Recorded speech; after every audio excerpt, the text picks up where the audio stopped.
Here are my top 10 favorite games from 1994. At number 10, we have The Lion King. This might just be personal bias since it is the greatest animated movie of all time, but the game captures the vibe of it with the music and visuals while also being incredibly challenging. At number 9, we have Killer Instinct.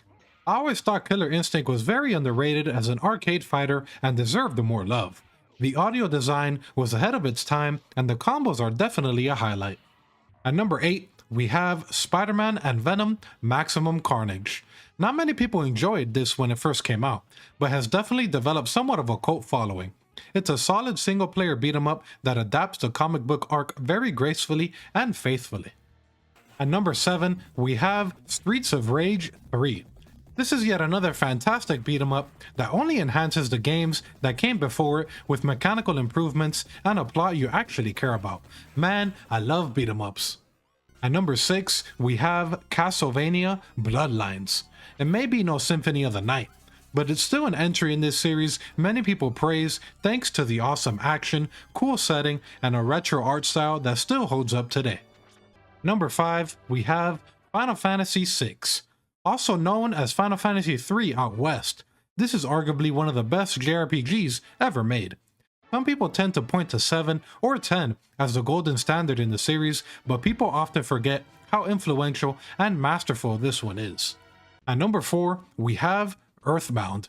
Unfortunately, we'll probably never see a new Earthbound game, and that sucks.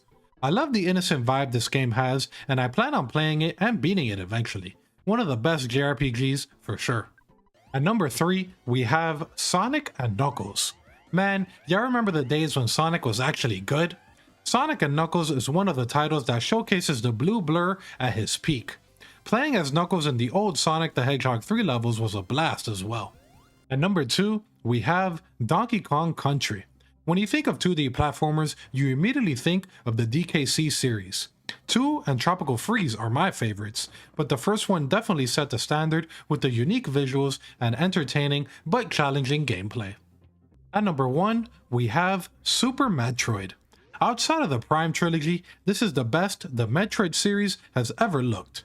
Really takes the elements of the genre this series established and takes full advantage of them with the side-scrolling goodness, the backtracking, the mild platforming, and the awesome combat.